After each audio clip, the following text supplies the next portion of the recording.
है कि मंदिर की जगह पर इन्होंने कमर्शियल प्लाजा बनाना है। 150 साल पुराने मंदिर को एक प्लाजे के लिए डिमोलिश कर दिया गया है। क्या कहेंगे आप इस पर? लेकिन सर ये सिंध में कोई पहला वाकया नहीं है। हमने देखा है कि माइनॉरिटीज़ को लेकर, खासकर हिंदू कम्युनिटी को लेकर बहुत सारे वाकयात आए दिन ऐसे सुनने को मिलते हैं। छोटी उम्र की बच्चियों को जो है अगवा किया जाता है, जबरन उनकी शादियां करवाई जाती हैं, बड़ी उम्र के मर्दों से जबरन इस्लाम कबूल करवाया जाता है। लेकिन इस्लाम में तो जबर है ही नहीं। साला पाकिस्तान में हो क्या रहा है? साला पाकिस्तान में मंदिर तोड़ प्लाजा बनाया जा रहा है। भाई पाकिस्तान में ऐसे ऐसे करिश्मे हो रहे हैं भाई, आप देख के चौंक जाएंगे कि पाकिस्तानी इस मुद्दे पर बोलते क्या है। कोई मुस्लिम बोलता है कि अच्छा हुआ मंदिर तोड़ के प्लाजा बनाया जा रहा है, कोई बोलता है कि ऐसा नहीं करने चाहिए थे, इसलिए पाकिस्तान से हिंदू भाग जा रहे हैं। तमाम तरह की बात तो जो है पाकिस्तानी कर रहे हैं। तो मैं आज की वीडियो में आपको दिखाऊंगा उनका रिएक्शन। लेकिन उससे पहले दुबई से का भी बयान है। दुबई से ने भी गुस्से में ऐसी बयान दे दिए हैं, वो भी वीडियो क्लिप आपको देखनी चाहिए। तो सबसे पहले मैं आपको लेकर चलता हूं पाकिस्तान और दिखाते हैं कि पाकिस्तानी मीडिया इस मुद्दे पे क्या बोलती है। पहले आप ये वीडियो क्लिप देखिए। मंदिर की जगह पर इन्होंने कमर्शियल प्लाजा बनाना है। 150 साल पुराने मंदिर को एक प्लाजे के लिए डिमोलिश कर दिया गया है। क्या कहेंगे आप इस पर?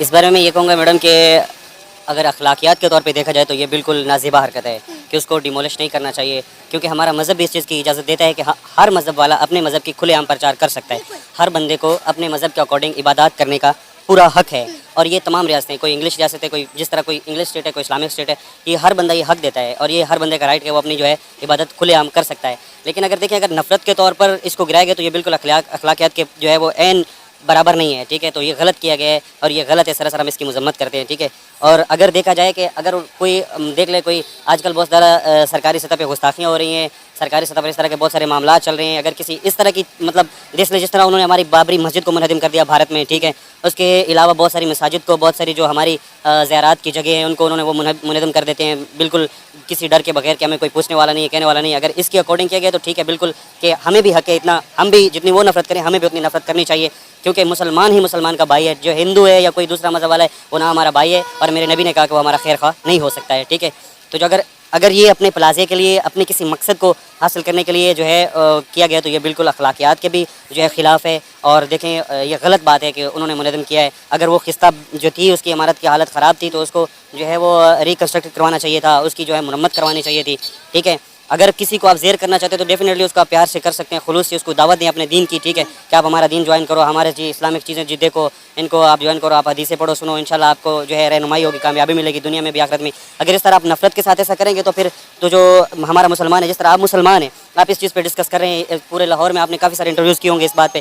ठीक है, आपको भी इस चीज़ का दुख है कि ये गलत हुआ है। तो इस तरह सब मज़ाहिब इस तरह हमारे मज़हब के खिलाफ हो जाएंगे कि ये इन्होंने गलत किया है, जो इन्होंने किया है कि हमारे अपने कमर्शियल प्लाजे के लिए उसको डिमोलिश कर दिया गया है। ये बिल्कुल गलत बात है। हम इसकी तो वो पुरानी चीज़ थी, उनको ऐसा नहीं करना चाहिए था, क्योंकि पुरानी कदीम चीज़ें जो सी होती हैं ना पाकिस्तान में वैसे ही ख़त्म होती जा रही हैं।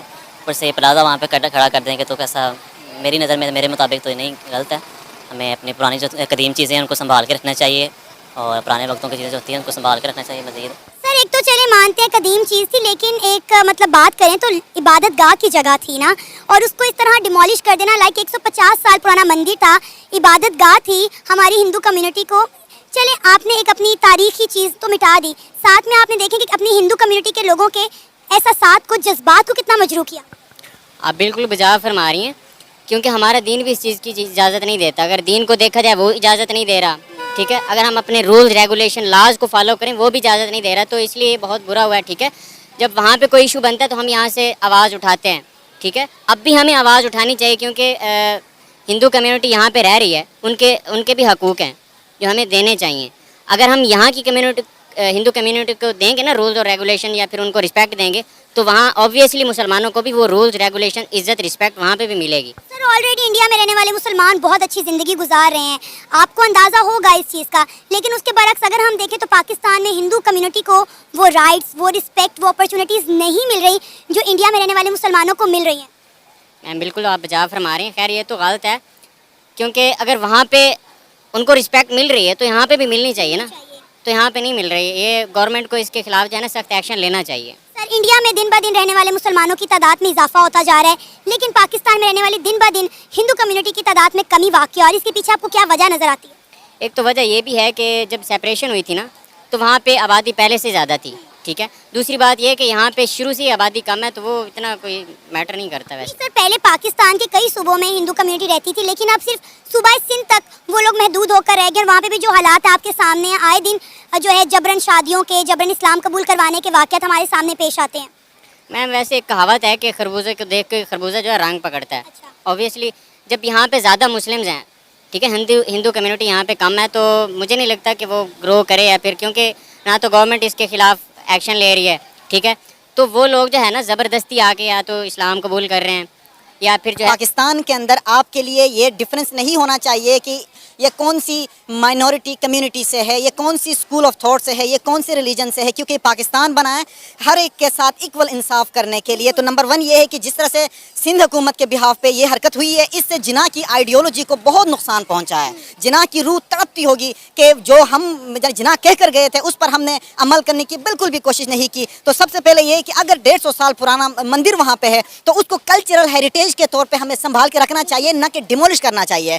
अगर वो बोसीदा हालत में है तो उसको रेनोवेट करें। अगर आप नहीं कर सकते, किसी आप एनजीओ को कहें वो रेनोवेट करें। ऑलरेडी हम बादशाही मस्जिद को, उसके साथ ये शाही हमाम को रेनोवेट कर सकते हैं, तो why not a church over there. तो चर्च को रेनोवेट करें ताकि आपके पास पाकिस्तान के अंदर जिना की जो आइडियोलॉजी है, जिसके अंदर you are free to go to your temple, churches and mosque, उसको हम मेंटेन कर सके। हमें जिना की उस आइडियोलॉजी को जिंदा रखने की जरूरत है, रादर ये कि हम उसको डिमोलिश करें, डिनाई करें, खत्म करें। क्योंकि 150 साल पुराना मतलब आपके कल्चर का यही हिस्सा है। ताजमहल को क्यों नहीं उड़ा दिया इन्होंने? क्या वो बोसीदा नहीं हुआ? क्या वो रेनोवेट नहीं कर रहे हैं? एक इंडियन जो एनजीओ है जो वो उसको भी रेनोवेट कर रहे हैं, वो अगर ये रिक्वेस्ट करते हैं उनसे वो ये भी कर सकते थे, लेकिन इन्होंने रेनोवेट करने की बजाय डिमोलिश किया। इंतहाई मैं समझता हूँ कि इंतहाई बहुत गलत हरकत है, जो कि नहीं करना चाहिए था हमें। लेकिन सर ये सिंध में कोई पहला वाकया नहीं है। हमने देखा है कि माइनॉरिटीज़ को लेकर, खासकर हिंदू कम्युनिटी को लेकर बहुत सारे वाकयात आए दिन ऐसे सुनने को मिलते हैं। छोटी उम्र की बच्चियों को जो है अगवा किया जाता है, जबरन उनकी शादियां करवाई जाती हैं, बड़ी उम्र के मर्दों से जबरन इस्लाम कबूल करवाया जाता है। लेकिन इस्लाम में तो जबर है ही नहीं ना। बिल्कुल दुरुस्त बात आपकी है कि इस्लाम है मोहब्बत का दीन, अमन का दीन, बराबरी का दीन, इंसाफ का दीन और प्यार मोहब्बत से रहने का दीन है। लेकिन यह है कि अगर आप कहते हैं कि अगर आप किसी के बुरे मजहब को, मजहब तो कोई बुरा नहीं होता, लेकिन एक स्कूल आपका थिंकिंग है कि आप किसी के बुरे मजहब को बुरा कहेंगे तो आपके अच्छे मजहब पे वो उंगली उठाएगा, आपके अच्छे मजहब को वो गालियां देगा। तो बेहतर यह है किसी के पर भी उंगली उठाने से पहले आप सोचें कि अगर आप अच्छे मजहब के हैं तो आप अपने किरदार से जाहिर करें, आप अपनी बातों से जाहिर करें, आप अपनी नजरों से जाहिर करें कि हाँ कोई पूछे कि यार कौन से फिरके से है, कौन से ये दीन से है, कौन से मजहब से, ये पूछने पर मजबूर हो जाए। अगर आप ये कहते हैं कि नहीं इस बच्चे की शादी फलां उम्र के, जिस तरह बता रहे हैं कि बड़े उम्र के लोगों से करवाना है, जबरदस्ती इस्लाम कबूल कर, यार इस्लाम का मतलब ये बिल्कुल नहीं है कि आप जबरदस्ती का कॉन्सेप्ट इस्लाम के अंदर बिल्कुल नहीं है। इस्लाम है बराबरी का, इंसाफ का, सबके साथ यानी हकूक के मामले में सबके हकूक बराबर है। अगेन कि जिना ने जो कहा था वो जाती तौर पर नहीं कहा था, एक माइंड सेट, एक फ्रेम रख के माइंड में उन्होंने ये बात की थी कि you are free to go. तो फ्री का मतलब है कि यहाँ पे हर स्कूल ऑफ थॉट का बंदा, हर मजहब का बंदा, हर दीन का बंदा अपनी जिंदगी प्रायोरिटी के साथ अपनी मर्जी से वो गुजार सकता है, वो किसी भी स्कूल ऑफ थॉट से हो। इसमें अगर देखा जाए तो 2019 के अंदर नरेंद्र मोदी साहब ने विजिट करना था पाकिस्तान, बलूचिस्तान इन्होंने विजिट करना था। हंगलाज माता के वो बड़े पुजारी हैं और उसमें क्योंकि इमरान खान का दौर था तो शायद इमरान खान को इल्म नहीं था इस चीज़ का, लेकिन वज़ीर ख़ारिजा शाह महमूद कुरैशी साहब थे, उनको ये मालूम हुआ कि फ़ॉरेन ऑफिस के थ्रू के आफ्टर बाय नेक्स्ट मंथ जून जुलाई के मौसम में उन्होंने विजिट करना है नरेंद्र मोदी ने पाकिस्तान, और स्पेशली वो बलूचिस्तान जाएंगे और हंगलाज माता की ज़ाहिर बात मंदिर है तो उन्होंने वहाँ पर हाज़िरी देनी है। तो वहाँ पे 2019 के अंदर शाह महमूद कुरैशी ने, स्पेशली शाह महमूद कुरैशी, मैं नाम लेके बताऊं, शाह महमूद कुरैशी ने इमरान खान को रोका कि आप नरेंद्र मोदी के इस विजिट को कैंसिल करवाएं, आप इसको आने न दें। इससे ये होगा कि आपका कश्मीर को कंप्रोमाइज पड़ जाएगा, उसके बाद कश्मीर सेल करने का जो दाग है, क्वेश्चन मार्क है, वो आप पे लगेगा। अगर आपने इससे बचना है तो नरेंद्र मोदी को पाकिस्तान आने से रोके। अगर उस टाइम इसको आने दिया होता हंगलाज माता की मंदिर में, उसको क्योंकि उनके बड़े पुजारी हैं, बहुत बड़े पुजारी हैं, तो अगर आने दिया होता तो आज ये हालात नहीं होते। Same is the case. क्या इंडिया में हमसे ज़्यादा मुसलमान नहीं है?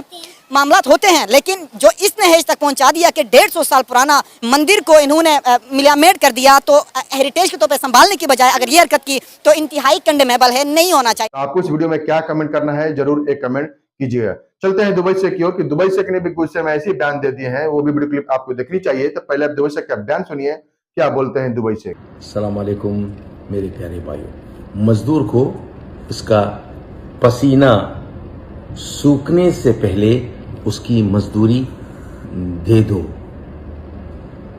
कमा क़ाल सल्लल्लाहु अलैहि वसल्लम उअतिल अजीर अजरहू क़ब्ल अन यजुफ़्फ़ अरक़हु व फी रिवायतुन उख़रा हक़्क़हु।